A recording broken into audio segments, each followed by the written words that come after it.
Hi, I am Sophia. Welcome to True Payback, where story hits different. Hit subscribe. Let's dive in. I watched through the parking garage glass as Dad's phone lit up. He glanced at the screen, then answered with his important business voice. The one he used when he wanted people to know he mattered. My name is Rachel Torres. I'm 29 years old. And I just watched my father demand to speak with me without knowing it. Let me back up. Growing up as the youngest of 3 kids in the Torres family meant growing up invisible. My older brother Marcus was the golden child. Harvard MBA investment banking, the son Dad actually wanted. My sister Jennifer got the looks and the charm, married a doctor, gave my parents the grandchildren they paraded around their country club. Then there was me. Rachel's just not ambitious, Dad would say at family dinners. Some people are built for success. Others aren't.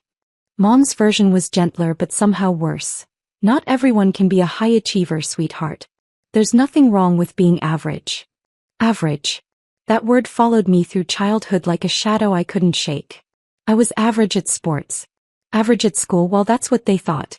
I actually graduated summa cum laude from state school, but Dad didn't come to the ceremony because Marcus had a work presentation that same weekend. Average at dating. Average at life. What do you even do? Uncle Richard asked at every family gathering. Still at that little job? That little job. As if property management was something embarrassing. As if working with buildings and tenants and construction crews was beneath the Torres family name. My father owned Torres Legal Group, a mid-sized law firm with 40 attorneys. Respectable. Successful. The kind of business that gave him credibility at dinner parties. My mother sat on charity boards and planned fundraising galas. Jennifer's husband was a prominent surgeon. Marcus made his money moving other people's money around and calling it strategy. Me. I managed properties. At least that's what they thought. Property management, Dad would say with barely concealed disappointment. Well, someone has to do those jobs, I suppose. What they didn't know, what I'd deliberately hidden for 6 years, was that I didn't manage properties for someone else. I owned them. It started when I was 23, fresh out of college with a business degree nobody in my family acknowledged. I'd saved every penny from part-time jobs, every birthday check from grandparents, every dollar I could scrape together. I had $47,000. I bought a foreclosed duplex in a neighborhood everyone said was transitioning, which meant it was affordable if you could see potential instead of problems. I spent 3 months renovating it myself. YouTube taught me how to tile. A retired contractor I met at Home Depot taught me basic electrical. I learned plumbing from necessity when a pipe burst at 2 a.m. and I couldn't afford an emergency plumber. I rented both units. Cash flow positive from month 1. I didn't tell my family. Why would I? They'd just explain all the ways I was doing it wrong. Within a year, I'd saved enough for a down payment on a small commercial building. A strip mall with 4 vacant units and 2 struggling tenants. Everyone said I was crazy. The bank almost didn't give me the loan. I filled those vacant units within 6 months. Raised rents responsibly. Built relationships with small business owners who needed space and couldn't afford the premium properties. I learned that success in real estate isn't about having the fanciest buildings. It's about cash flow, smart financing, and understanding what the market actually needs. By 25, I owned 6 properties. By 27, I had 14. By 29, I own 23 commercial and residential properties across the city, collectively worth $67 million. My company, RT Property Holdings, LLC, generated $840,000 in annual net operating income. My family thought I managed apartment buildings for $45,000 a year. I let them think that. Not because I was ashamed of what I'd built, but because I'd learned early that my father measured success by how much attention it brought him. My brother's Harvard degree made Dad proud because he could brag about it. My sister's doctor husband impressed the country club crowd. My success was mine. Private. Protected. Built in silence while they dismissed me at every Sunday dinner. Still renting out apartments? Dad would ask with that pitying look. Still doing that property management thing? Marcus would add as if I'd chosen something embarrassing. I'd smile and change the subject. 3 weeks ago, Dad announced at Sunday dinner that he was expanding Torres Legal Group.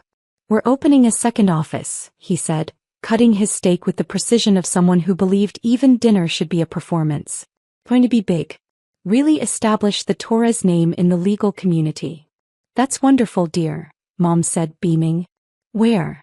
Jennifer asked. Downtown. The Riverside District. Prime location. I'm in negotiations now for a lease. I nearly choked on my wine. Riverside District. My newest acquisition. A mixed-use building I'd purchased 8 months ago. A 6-story former warehouse converted to office and retail space. Ground floor retail, 5 floors of office space above. I'd spent $8.2 million on the purchase and another $1.7 million on renovations. It was beautiful. Exposed brick, modern finishes, floor-to-ceiling windows overlooking the river. High-end but not unreachable. Perfect for growing businesses that wanted prestige without paying premium downtown rates.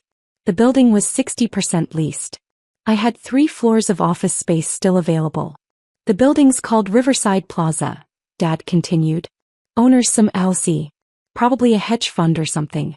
Doesn't matter. My broker's handling everything. He didn't even know he was negotiating to lease space in my building. Sounds expensive, Marcus said. You sure you can afford that location? Dad bristled. Torres Legal Group is extremely successful, son. We can afford whatever location we choose. Of course, Marcus backpedaled. I just meant, prime riverside real estate, you know. Those landlords can charge whatever they want. Which is why I'm negotiating hard, Dad said. I'm not paying some inflated rate just because the building has a view. I've got my broker pushing back on every line item. I stayed quiet. Took another sip of wine. My property manager, Marcus Chin. Yes, also named Marcus, which had led to some confusing family moments, had mentioned we had an interested party being difficult about lease terms. Trying to negotiate down security deposits. Demanding excessive tenant improvement allowances. Pushing for below-market rates. I hadn't known it was Dad. Rachel, you work in property management, Mom said, turning to me. Maybe you could give your father some advice? Help him understand what landlords are looking for. The table went quiet. Everyone looking at me with that same expression. The expression that said, even though we don't take your work seriously, maybe you can be useful for once. I'm sure Dad's broker knows what they're doing, I said calmly. Well, of course, Dad said quickly. I've got professionals handling this. Top commercial real estate broker in the city. But if Rachel has any basic insights about how these things work, I suppose it couldn't hurt. Basic insights. From the woman who owned the building he was trying to lease. Landlords generally want stable, long-term tenants, I said. They value businesses that pay on time, maintain the space, and won't be a management headache. Everything else is negotiable, but that's the foundation. Right, Dad said dismissively. Obviously. But there's leverage in every deal. The key is knowing how to apply pressure. These LLC owners think they can charge whatever they want, but there are always other options. Other buildings. They need to know we're not desperate. He had no idea I'd already reviewed his broker's proposal. The terms he was demanding were borderline insulting. Below market rent, excessive improvement allowances, a lease structure that put nearly all the risk on the landlord. His broker was playing hardball, assuming the landlord needed tenants badly enough to accept terrible terms. What they didn't know was that I didn't need tenants badly enough to accept a bad deal. Especially not from my father. When do you expect to finalize the lease? I asked casually. Next 2 weeks, Dad said. The owner's been dragging their feet. Probably trying to create artificial urgency. Classic negotiation tactic. But my broker's not falling for it. We'll get the terms we want or we'll walk. Good luck, I said. Jennifer laughed. Look at Rachel acting interested in Dad's business. Character development. The table chuckled. Even Mom smiled. I smiled too. Because in 2 weeks this was going to get very interesting. The next morning, I reviewed the Torres Legal Group proposal with Marcus Chin in my office.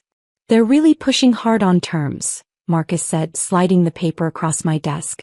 5-year lease, $28 per square foot when market rate is $35. They want $150,000 in tenant improvements for a 4,000 square foot space. That's $37.50 per square foot, way above standard. And they want a 6-month rent abatement during build-out. I read through the proposal again. It was worse than I remembered. What did you tell the broker? I asked. I countered with our standard terms.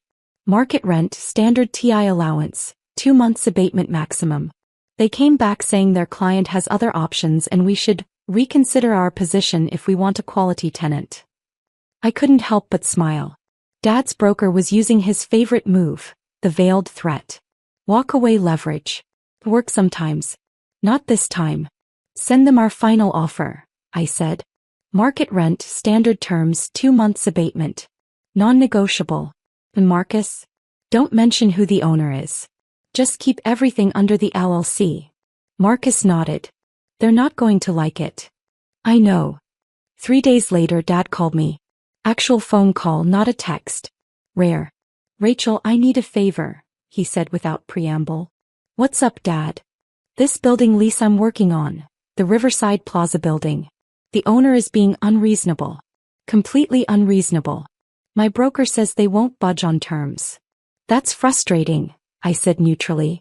I thought maybe, since you work in property management, you might know someone. Someone who understands how to talk to these LLC owners. These people need to understand that Torres Legal Group is exactly the kind of tenant they should want. Prestigious law firm, stable income, long-term lease. We're doing them a favor. I almost laughed. He wanted me to help him negotiate against myself. Dad, property management and ownership are different things. I don't really have connections with building owners. But you must know people in the industry. Someone who could make a call, explain that this is a good deal they're walking away from. I can ask around, I said. Good. Because this is important, Rachel. This expansion is crucial for the firm. I'm not going to let some anonymous LLC owner ruin this opportunity because they're too greedy to see a good thing. Anonymous LLC owner. That was me. I'll see what I can do, I said. That's my girl. Maybe you're better connected than I thought. He hung up. I sat in my office staring at the phone, feeling that familiar mix of emotions I'd been dealing with my whole life. Frustration. Sadness. And underneath it all, a growing sense of resolve. I'd spent 6 years building something real. Something impressive. Something that proved I wasn't average at all.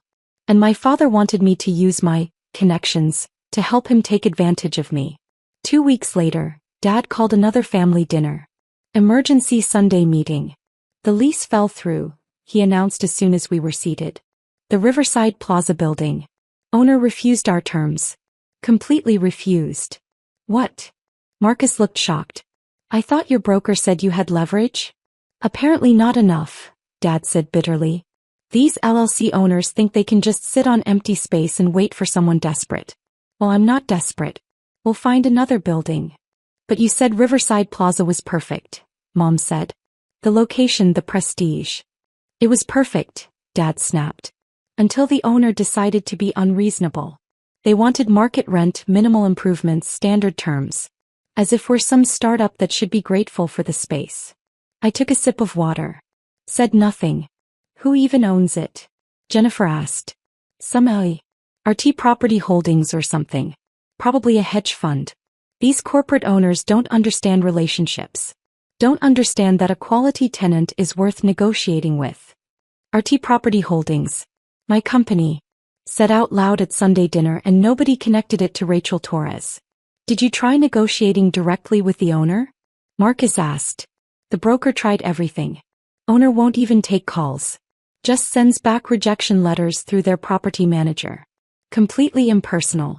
This is what's wrong with commercial real estate. No human element anymore. I almost smiled. The property manager was Marcus Chen, and he'd sent exactly 3 emails, all professionally declining terms that would have put my building underwater. I actually have a lead on another building, Dad continued. Not quite as nice but adequate. Downtown proper, not Riverside District. My broker's setting up a tour for Tuesday. You're giving up on Riverside Plaza? Mom asked. What choice do I have? The owner clearly doesn't want quality tenants. Let them sit on their empty space. See how that works out for them. That's when I made my decision. I'd been content to keep my success private. To build my empire quietly while my family dismissed me. It was easier that way. Cleaner.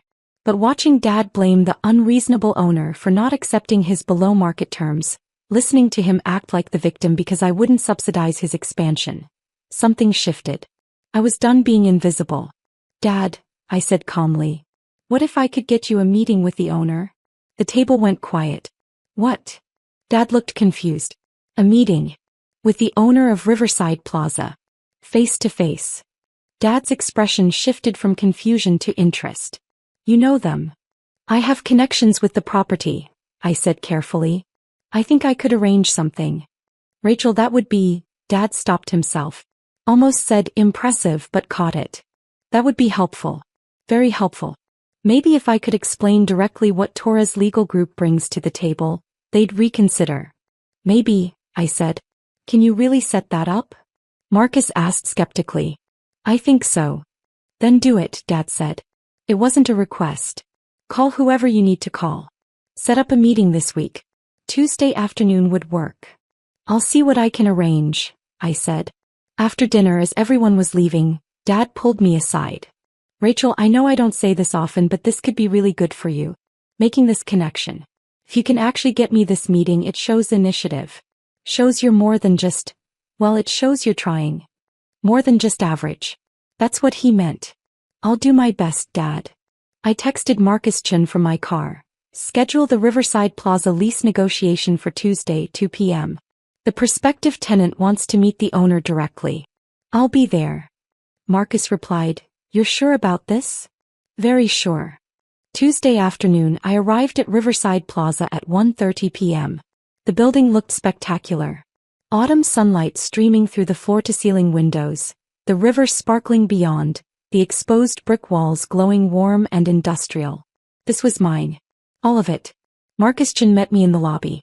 Your father and his broker are in conference room A. I told them the owner would arrive shortly. Perfect.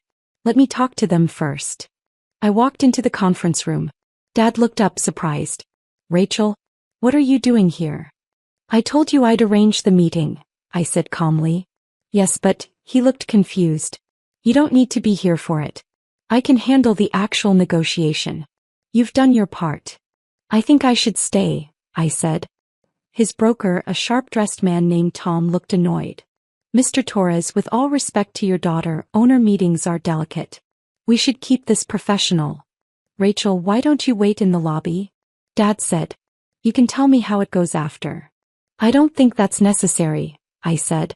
Rachel, Dad's voice had that edge. The one that meant stop embarrassing me. I appreciate you setting this up. But you're not equipped for commercial lease negotiations. Let the professionals handle this. Mom had come to the meeting too, sitting quietly in the corner. Rachel, sweetheart, maybe your father's right. You've helped enough. I pulled out my phone. Texted Marcus Chin, come to conference room A. It's time. Rachel, what are you doing? Dad asked. Waiting for the owner, I said calmly. You don't need to. He stopped as the conference room door opened. Marcus Chin walked in carrying a leather portfolio. Good afternoon, Mr. Torres. I'm Marcus Chin, property manager for Riverside Plaza. Thank you for agreeing to meet with the owner directly. Dad stood up, extending his hand. Finally. Yes. Thank you for arranging this. I think there's been some miscommunication about our lease terms. Once your owner understands what Torres Legal Group brings to the table. Actually, Marcus interrupted gently, the owner understands perfectly. She's been reviewing your proposals personally. Dad caught that. Well, where is she? Tom the broker asked impatiently. We've been waiting. Marcus smiled. Looked at me. I sat down at the head of the conference table. Dad, I said calmly. I'm the owner. The conference room went completely silent. Dad stared at me. What? Riverside Plaza. The building you've been trying to lease. I own it. RT Property Holdings, LLC. That's Rachel Torres Property Holdings. I'm the owner. You've been calling unreasonable. Mom gasped. Actual audible gasp. Tom the broker looked at his papers, then at me, then at Dad. Is this some kind of joke? Not a joke, Marcus Chin said, opening his portfolio. Ms. Torres purchased this property 8 months ago for $8.2 million. She's invested an additional $1.7 million in renovations. The building is currently 60% leased at market rates averaging $34 per square foot. The terms we offered Torres Legal Group were consistent with our terms for every other tenant. Dad's face went through several colors. Red, white, Read again. He said. You own this building? Yes. That's impossible. You manage apartments. You make. He stopped. Recalculated. How could you possibly afford? I own 23 properties, Dad. Commercial and residential. Collectively worth about $67 million. This building is one of my newer acquisitions. Mom made a small sound. Like she couldn't quite process the words. 23 properties, I continued calmly. I started with a foreclosed duplex when I was 23. Built from there. I've been doing this for 6 years. That's impossible, Dad repeated. It's all documented, Marcus Chin said, sliding papers across the table. Property records, tax returns, LLC registration, bank statements. Ms. Torres has been very successful in commercial real estate development. Tom picked up the papers. Read them. His face changed.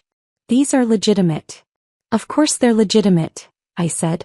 Dad was still staring at me. 6 years. You've been doing this for 6 years and we had no idea. You never asked, I said simply. Every Sunday dinner, every family gathering you'd ask what I was doing and I'd say property management. Which was true. I manage my properties. You just assumed I did it for someone else. But, Dad seemed unable to form complete sentences. How did you, the money alone? I started small. Saved everything. Bought smart. Leveraged carefully. Built relationships with lenders who saw potential instead of assuming I was average. That word hung in the air. Average. Mom's eyes widened. She remembered. All those times she'd said it. Rachel, Dad finally said, his voice different. Quieter. I don't understand. If you were building all this, why didn't you tell us? Because you wouldn't have believed me, I said. And if you had believed me, you would have tried to control it. Give me advice I didn't ask for. Explain all the ways I was doing it wrong. This was mine.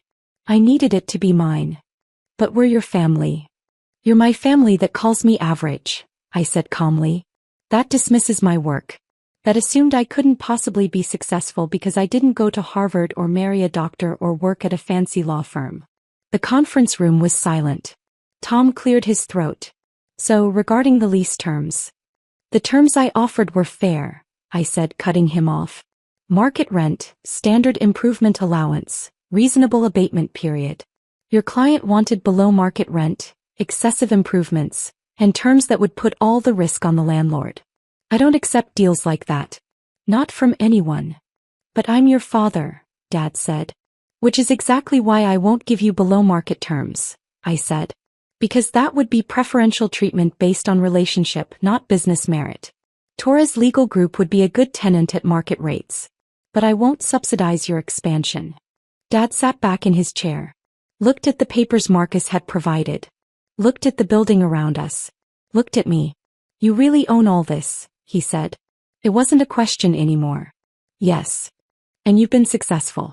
Genuinely successful. Yes. More successful than... He stopped. More successful than you expected? I finished. Stat. Much more successful. Mom was crying quietly. Rachel, sweetheart, we didn't know. We just didn't know. Because you didn't look, I said gently. Because you decided who I was when I was young and you never reconsidered. The meeting ended with Dad and Tom leaving to discuss options. No lease signed. No agreement reached. Just Dad walking out of my building looking smaller somehow. Mom stayed behind. Rachel, she said after the others had left. I owe you an apology. You don't. I do, she interrupted. We both do. Your father and I. We made assumptions. We stopped seeing you as someone capable of this. She gestured at the building around us. We saw you as our youngest child who needed guidance, and we never looked close enough to see what you were actually building. I didn't know what to say to that. Are you happy? Mom asked. With all this? With what you've built? I thought about it. Really thought about it. Yes, I said. I'm proud of what I've created. I'm proud I did it on my own terms without asking for permission or validation. I'm proud I proved to myself that I'm not average. Mom flinched at that word. We shouldn't have said that, she said quietly. Any of it. You were never average, Rachel. We just couldn't see it. I know. She left shortly after. I stood alone in the conference room, my conference room in my building, and looked out at the river. My phone buzzed. A text from Dad. We need to talk about the lease. And other things. Can we meet for coffee tomorrow? I replied, coffee works. But the lease terms are non-negotiable. He responded, understood. Over the next week, things shifted in ways I hadn't expected. Dad signed the lease. Market terms. Standard conditions. Torres Legal Group would occupy 4,000 square feet on the third floor of Riverside Plaza, paying exactly what every other tenant paid. But more than that, something changed in how my family saw me. Marcus, my brother, called me to talk about investment strategies. Actually asked my advice. Listen when I gave it. Jennifer invited me to lunch and apologized for years of dismissive comments. I thought you were just coasting, she said. I didn't realize you were building an empire while we weren't looking. Mom started introducing me differently at her charity events. Not as my youngest daughter who does property management, but as my daughter Rachel who owns RT Property Holdings. And Dad was different.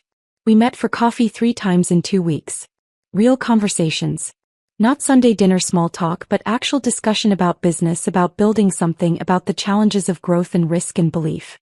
I underestimated you, he said at our 3rd coffee meeting. For years. I'm sorry for that. I know. I thought I was protecting you, encouraging you to have realistic expectations. I didn't realize I was just limiting you. You were limiting your view of me, I said. I was never limited. He smiled at that. Sad smile but genuine. You know what the hardest part is, he said. Realizing that while I was so busy being proud of Marcus's Harvard degree and Jennifer's doctor husband, I missed watching you become more successful than any of us. I'm not more successful. Rachel, you're 29 years old. You own $67 million in real estate. You built it from nothing. That's exceptional. And I almost missed it because I was too busy assuming you were average. There it was again. That word. I'm not average, I said calmly. I never was. You just couldn't see it. I see it now, he said. Torres Legal Group moved into Riverside Plaza in March.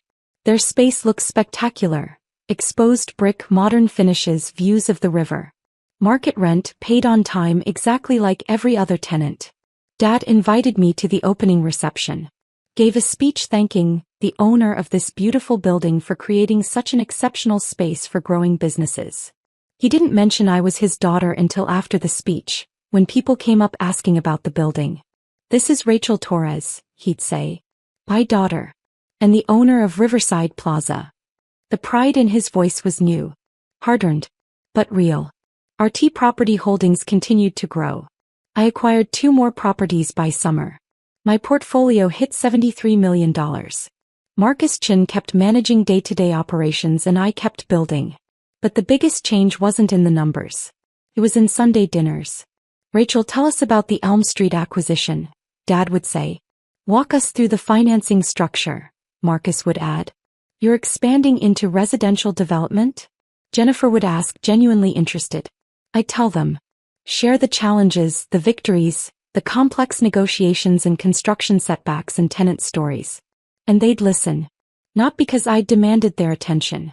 Not because I'd thrown my success in their faces. But because I'd built something undeniable. Something that proved without question that I was never average at all. I was just building an empire while they weren't looking. And sometimes the sweetest victory isn't forcing people to see you. It's building something so substantial that they can't look away.